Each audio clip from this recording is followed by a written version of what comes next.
Shalom, selamat pagi Bapak Ibu Saudara-saudara yang dikasihi oleh Tuhan Yesus Kristus. Jumpa kembali bersama saya Pendeta Eka di dalam renungan firman Tuhan pada hari ini, hari Senin 27 Desember 2021. Sukacita dan damai sejahtera dari Tuhan kita Yesus Kristus kiranya menyertai kehidupan kita sekalian. Puji nama Tuhan. Sampai pada pembacaan kita pada hari ini, Ayub pasal yang ke-35, kiranya firman Tuhan memberkati kita sekalian. Baik Bapak Ibu Saudara-saudara, sebelum kita akan merenungkan bagian firman Tuhan yang kita baca hari ini, kita akan berdoa terlebih dahulu. Tuhan Allah Bapa di surga yang kami puja sembah di dalam Yesus Kristus, kami sungguh bersyukur dan berterima kasih untuk setiap kebaikan dan penyertaan Tuhan yang boleh kami alami sampai pagi hari ini. Ya Tuhan, kami mau terus mengisi hati dan pikiran kami dengan kebenaran firman Tuhan, supaya langkah hidup kami terarah dan hidup kami sungguh menyenangkan hati-Mu, karena firman Tuhan yang kami renungkan, kami genapi dalam kehidupan kami setiap hari. Terima kasih Bapa, inilah diri kami sedia untuk belajar firman Tuhan. Demi nama Tuhan kami Yesus Kristus kami berdoa. Haleluya. Amin. Bapak Ibu Saudara-saudara yang dikasihi oleh Tuhan Yesus Kristus, di dalam Ayub pasal yang ke-35 ini kita belajar bagaimana Elihu menanggapi sikap Ayub.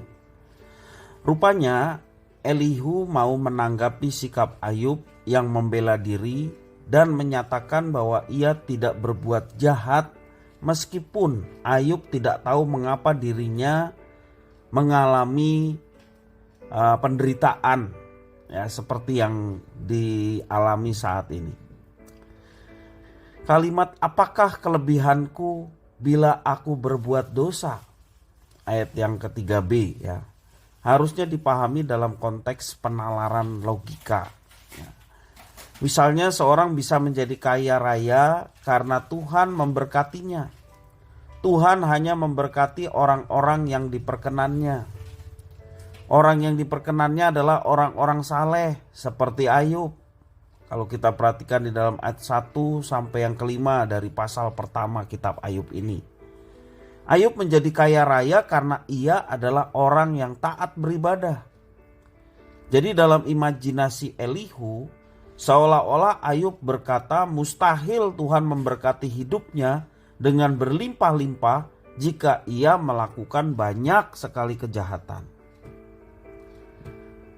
Kalau motivasi Elihu tulus dalam rangka mengajak Ayub melakukan introspeksi, dia tidaklah menuduh Ayub begitu banyak dosa yang harus dilakukan sehingga apa yang harus dilakukannya terhadap Tuhan. Kita perhatikan di dalam ayat 6-7. Jikalau engkau berbuat dosa, apa yang akan engkau lakukan terhadap dia? Kalau pelanggaranmu banyak, apa yang kau buat terhadap dia? Jikalau engkau benar, apakah yang kau berikan kepada dia atau apa yang diterimanya dari tanganmu? Kenyataannya Elihu mengutamakan asumsi negatif ketimbang hal yang positif. Di sini kalau kita lihat kalimat Elihu bernada tendensius. Artinya seakan-akan Elihu berempati kepada Ayub dengan cara mengedepankan sifat Allah yang empatik dan berbelas kasihan. Padahal Elihu memakai cara halus untuk memaksa Ayub mengakui kejahatannya di hadapan Tuhan agar Ayub mendapatkan pengampunan dari Tuhan. Itu tendensinya dari Elihu. Bapak Ibu Saudara-saudara yang dikasihi oleh Tuhan Yesus Kristus, Allah bukanlah pribadi yang acuh tak acuh. Sekali lagi, Allah bukanlah pribadi yang acuh tak acuh. Sebaliknya, Allah adalah pribadi yang peduli dengan kondisi kita.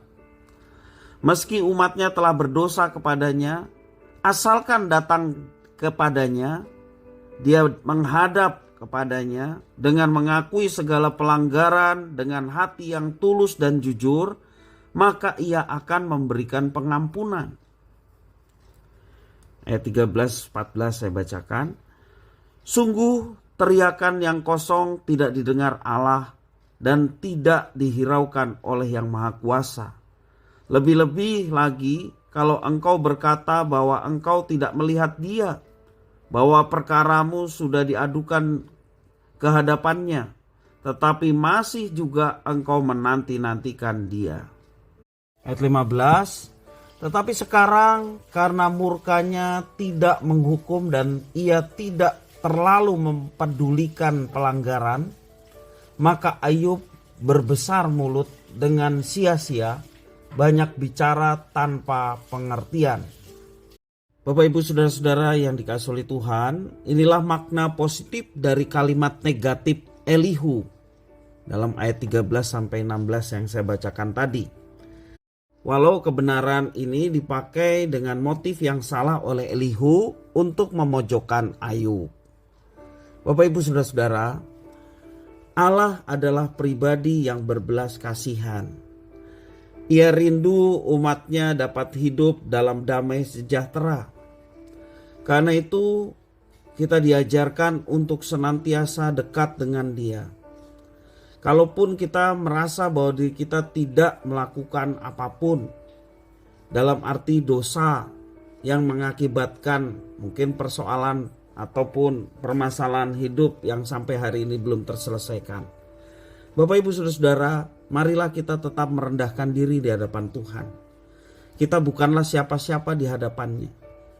Kita hanya manusia biasa, tetapi kita yang mendapatkan anugerah, pengampunan, keselamatan. Karena itu apapun kondisi hidup kita, kita dekat dengan Tuhan. Dekat dengan Tuhan mendatangkan damai sejahtera dan ketenangan dalam hidup. Sehingga melalui itu semua kita dapat menjalani kehidupan ini dengan penuh semangat. Walaupun mungkin persoalan dan masalah hidup belum terselesaikan. Dan kita meyakini bahwa Allah yang Maha Kuasa bukan saja Dia mau mengampuni kita dan memberikan jaminan kehidupan kekal pada kita, tetapi Dia juga yang akan menuntun hidup kita dan menolong kita untuk mengatasi setiap persoalan-persoalan yang sedang kita hadapi. Dan pada akhirnya kita boleh melihat bahwa Tuhan menyediakan kebaikan bagi setiap anak-anaknya yang mengasihi Tuhan. Karena itu Bapak Ibu Saudara-saudara, janganlah kita berpaling kepada yang lain. Jangan kita mengandalkan diri kita sendiri, juga mengandalkan orang lain. Tetapi mari kita mengandalkan Tuhan. Sebagaimana firman mengajarkan, diberkati orang yang mengandalkan Tuhan dan menaruh harapannya pada Tuhan.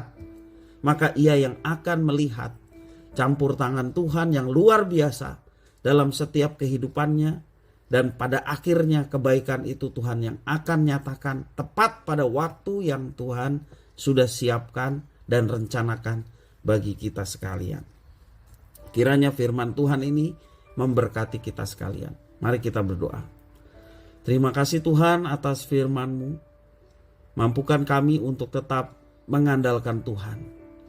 Ketika kami bersalah, berdosa, kami segera memohon ampun kepada Tuhan. Dan Engkau menolong kami untuk memperbaiki hidup untuk lebih baik lagi. Dan ketika kami merasa bahwa kami sudah melakukan apa yang Tuhan ingin kami lakukan, kami mau bersyukur karena firman boleh tergenapi. Tapi biarlah semuanya itu memotivasi kami hanya untuk menyenangkan hati-Mu. Bukan ada tendensi supaya kami mendapatkan berkat yang berkelimpahan. Karena kami tahu pada waktunya Tuhan yang akan menyatakan itu sesuai dengan apa yang kami perlukan dan butuhkan di dunia ini. Karena itu Tuhan tolonglah untuk kami memiliki motivasi yang benar. Yakni kami ingin memuliakan Tuhan dalam hidup kami. Dalam segala sesuatu yang kami kerjakan dan lakukan. Terima kasih ya Tuhan. Inilah diri kami ya Tuhan. Kami siap sedia untuk melakukan apa yang Engkau kehendaki. Hanya di dalam nama Tuhan kami Yesus Kristus kami sudah berdoa dan bersyukur. Haleluya. Amin.